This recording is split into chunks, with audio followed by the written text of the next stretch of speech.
नमस्कार. आकाशवाणी औरंगाबाद केंद्राच्या बातमीपत्रात मी राजश्री पोहेकर आपलं स्वागत करते. ठळक बातम्या.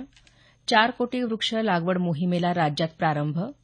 विमुद्रीकरणानंतर देशभरात 3 लाख कंपन्यांचे व्यवहार संशयास्पद तर 37,000पेक्षा अधिक बनावट कंपन्या उघडकीस. निवडणूक आयोगाची देशभरात विशेष मतदार नोंदणी मोहीम. औरंगाबाद इथं मृद आणि जलसंधारण आयुक्तालय सुरू. आणि महिला विश्वचषक क्रिकेट स्पर्धेत आज भारताचा पाकिस्तानविरुद्ध सामना. आता सविस्तर बातम्या. 4 कोटी वृक्ष लागवड मोहिमेला कालपासून राज्यभरात प्रारंभ झाला. ठाणे जिल्ह्यातल्या ऐरोली इथं झालेल्या मुख्य कार्यक्रमात मुख्यमंत्री देवेंद्र फडणवीस यांच्या हस्ते वृक्षारोपण करण्यात आलं.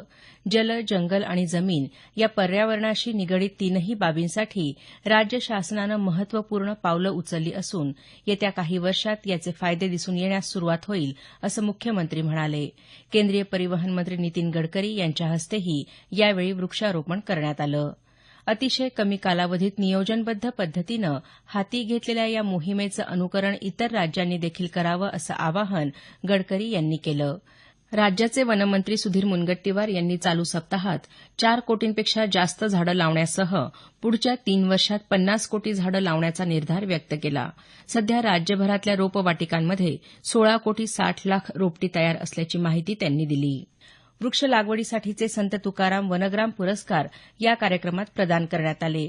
लातूर जिल्ह्याच्या निलंगा तालुक्यातल्या लांबोटा आणि सिंधुदुर्ग जिल्ह्यातील पवनपार संयुक्त वन व्यवस्थापन समितीला 5 लाख रुपयांचा द्वितीय पुरस्कार विभागून देण्यात आला. हिंगोली जिल्ह्यातल्या अंगणवाडा संयुक्त वन व्यवस्थापन समितीला 1,51,000 रुपयांचं उत्तेजनार्थ पारितोषिक प्रदान करण्यात आलं.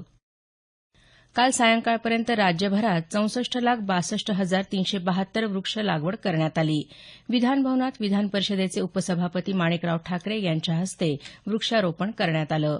विधानसभेचे अध्यक्ष हरिभाऊ बागडे यांच्या हस्ते आज औरंगाबाद जिल्ह्यात औरंगाबाद पुणे महामार्गावर तसंच फुलंब्री तालुक्यात वृक्षारोपण होणार आहे. नांदेड जिल्ह्यात माहूर इथं दत्तशिखर परिसरात पालकमंत्री अर्जुन खोतकर यांच्या हस्ते वृक्षारोपण करून या मोहिमेचा प्रारंभ करण्यात आला. उपवनसंरक्षक आशिष ठाकरे यांनी या मोहिमेत जिल्ह्याभरात 17,52,000 वृक्ष लागवड करण्यात येणार असल्याचं सांगितलं. वृक्षारोपणानंतर माहूर शहरातून निघालेल्या वृक्षदिंडीला पालकमंत्री खोतकर यांनी हिरवा झेंडा दाखवून मार्गस्थ केलं. शालेय विद्यार्थी या दिंडीत उत्साहानं सहभागी झाले होते. बीड जिल्ह्याच्या परळी तालुक्यात रेवली इथं पालकमंत्री पंकजा मुंडे यांच्या हस्ते वृक्षारोपण करण्यात आलं. या वृक्षारोपण सप्ताहात जिल्ह्यात 12,76,000 वृक्ष लागवडीचं उद्दिष्ट निर्धारित करण्यात आलं असल्याची माहिती वनाधिकारी अमोल सातपुते यांनी दिली. उस्मानाबाद इथं पशुसंवर्धन आणि दुग्ध विकास राज्यमंत्री महादेव जानकर यांच्या हस्ते, भंडारा जिल्ह्यात जिल्हाधिकारी सुहास दिवसे यांच्या हस्ते वृक्षारोपण मोहिमेचा शुभारंभ झाला. वनसप्ताहानिमित्त तुळजापूर इथं काढण्यात आलेल्या वृक्षदिंडीत शालेय विद्यार्थ्यांचा लक्षणीय सहभाग होता. लातूर जिल्ह्यात काल दिवसभरात 3,58,000 झाडं लावण्यात आल्याची माहिती विभागीय वनाधिकारी आर.जी. मुदमवार यांनी दिली. जिल्ह्यासाठी 7,76,000 वृक्ष लागवडीचं उद्दिष्ट दिलं असल्याचं मुदमवार यांनी सांगितलं. लातूर महापालिकेच्या वतीनंही शहरात रस्त्यांच्या दुतर्फा तसंच संरक्षित हरित पट्ट्यांमध्ये कडुलिंब, करंज तसंच गुलमोहरांची झाडं लावण्यात आली. जालना इथं पालकमंत्री बबनराव लोणीकर यांच्या हस्ते काल वन महोत्सवाचा शुभारंभ झाला. या वृक्ष लागवड सप्ताहादरम्यान संपूर्ण जिल्ह्यात 75,000 वृक्षांचं रोपण करण्यात येणार आहे. परभणी तसंच हिंगोली जिल्ह्यातही कालपासून वृक्षारोपण मोहिमेला प्रारंभ करण्यात आला. जिल्ह्यात ठिकठिकाणी वृक्षारोपण करण्यात आल्याचं आमच्या वार्ताहरानं कळवलं आहे. विमुद्रीकरणानंतर देशभरात 3 लाख कंपन्यांचे व्यवहार संशयास्पद आढळले असून 37,000पेक्षा अधिक बनावट कंपन्या समोर आल्याचं पंतप्रधान नरेंद्र मोदी यांनी म्हटलं आहे. काल सनदी लेखापाल दिनानिमित्त नवी दिल्ली इथं आयोजित कार्यक्रमात बोलताना पंतप्रधानांनी बेकायदा व्यवहार करणाऱ्या कंपन्यांवर कायदेशीर कारवाईचा इशारा दिला आहे. चार्टर्ड अकाउंटंट परीक्षेच्या नव्या अभ्यासक्रमाचं पंतप्रधानांच्या हस्ते प्रकाशन करण्यात आलं. ज्या पात्र नागरिकांनी अद्याप मतदार नोंदणी केली नाही त्यांच्यासाठी निवडणूक आयोगानं देशभरात विशेष मतदार नोंदणी मोहीम सुरू केली आहे. आयोगानं सर्व राजकीय पक्षांना या मोहिमेत सहकार्य करण्याचं आवाहन केलं आहे. जुलै महिन्यात चालणाऱ्या या मोहिमेत नवीन मतदारांच्या नोंदणीसाठी तसंच मतदार यादीतून नाव वगळण्यासाठी अर्ज क्रमांक 6 भरण्यावर विशेष लक्ष देण्यात येणार आहे. हे बातमीपत्र आकाशवाणी औरंगाबाद केंद्रावरून प्रसारित केलं जात आहे. आमचं हे बातमीपत्र newsonair.com या संकेतस्थळावरही उपलब्ध आहे. औरंगाबाद इथं मृद आणि जलसंधारण आयुक्तालयाचं जलसंधारण मंत्री राम शिंदे यांच्या हस्ते काल उद्घाटन करण्यात आलं. शहरातल्या जल आणि भूमी व्यवस्थापन संस्था वाल्मीच्या परिसरात हे आयुक्तालय सुरू झालं आहे. यावेळी कृषी दिनानिमित्त शिंदे यांच्या हस्ते वृक्षारोपण करण्यात आलं. शिंदे यांनी वाल्मी परिसराची पाहणी करून आयुक्तालयाच्या संरचनेसंदर्भात आढावा बैठकही घेतली. महिला विश्वचषक क्रिकेट स्पर्धेत भारतीय संघाची आज इंग्लंडमधल्या डर्बी इथं पाकिस्तानच्या संघासमवेत लढत होणार आहे.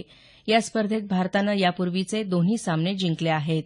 दरम्यान भारत आणि वेस्ट इंडिज यांच्यात सुरू असलेल्या 5 एकदिवसीय क्रिकेट सामन्यांच्या मालिकेतला चौथा सामना आज होणार आहे. या मालिकेत भारतानं यापूर्वी 2 सामने जिंकून 2-0 अशी आघाडी घेतली आहे. परभणी इथल्या एका उर्दू शाळेत शिक्षकाचा पगार देण्यासाठी 20,000 रुपयांची लाच घेताना मुख्याध्यापिकेसह शाळेचा सचिव आणि शिपायाला लाचलुचपत प्रतिबंधक विभागानं काल अटक केली. कामेल उर्दू शाळेत एका शिक्षकाच्या 6 महिन्यांपासूनच्या पगारातली 20% रक्कम देण्याची मागणी शहाना बेगम या मुख्याध्यापिकेनं केली होती. त्यापैकी 20,000 रुपयांचा हप्ता शाळेजवळच्या एका घरात शिपायाकडे देत असताना लाचलुचपत प्रतिबंधक विभागानं या शिपायासह मुख्याध्यापिका आणि लिपिकाला अटक केली. आधुनिक महाराष्ट्राचे शिल्पकार हरितक्रांतीचे प्रणेते माजी मुख्यमंत्री वसंतराव नाईक यांच्या जयंतीनिमित्त काल सर्वत्र त्यांना अभिवादन करण्यात आलं. विधानभवनात विधान परिषदेचे उपसभापती माणिकराव ठाकरे यांनी तर मुख्यमंत्री देवेंद्र फडणवीस यांनी सह्याद्री अतिथीगृहात नाईक यांच्या प्रतिमेस पुष्पहार अर्पण करून अभिवादन केलं. औरंगाबाद विभागीय आयुक्त कार्यालयात महसूल उपायुक्त प्रल्हाद कचरे यांनी नाईक यांच्या प्रतिमेस पुष्पहार अर्पण करून अभिवादन केलं. मराठवाड्यात सर्वत्र नाईक यांना आदरांजली अर्पण करण्यात आली. दळणवळणाची सुविधा चांगली असेल तर त्या जिल्ह्याचा विकास होण्यास मदत होते असं मत बीड जिल्ह्याच्या पालकमंत्री पंकजा मुंडे यांनी व्यक्त केलं आहे. बीड जिल्ह्यातल्या वडवणी इथल्या पंचायत समितीच्या नवीन प्रशासकीय इमारतीचं उद्घाटन तसंच विविध विकास कामांचं लोकार्पण मुंडे यांच्या हस्ते झालं त्यावेळी त्या बोलत होत्या. जिल्ह्यात रस्ते विकासाची कामं मोठ्या प्रमाणात हाती घेण्यात आली असल्याची माहिती मुंडे यांनी दिली. शेती आणि शेतकऱ्याप्रती समाजानं संवेदनशीलता बाळगण्याची आवश्यकता असल्याचं मत ज्येष्ठ साहित्यिक आसाराम लोमटे यांनी व्यक्त केलं आहे. ते काल लातूर इथं ज्येष्ठ पत्रकार प्रदीप नणंदकर यांच्या शेतीविषयक लेखन संग्रहाच्या शिवारगाथा पुस्तकाच्या प्रकाशन समारंभात बोलत होते.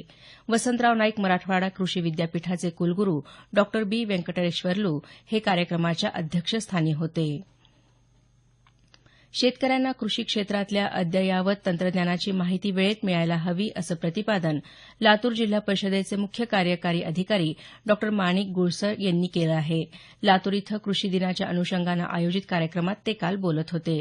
अद्ययावत तंत्रज्ञानाचा वापर करून कृषी पिकांची उत्पादकता वाढवली जात आहे, मात्र ते वेळेत शेतकऱ्यांपर्यंत पोहोचत नसल्यानं त्यांचं नुकसान होत असल्याचं गुळसर यांनी पुढं सांगितलं.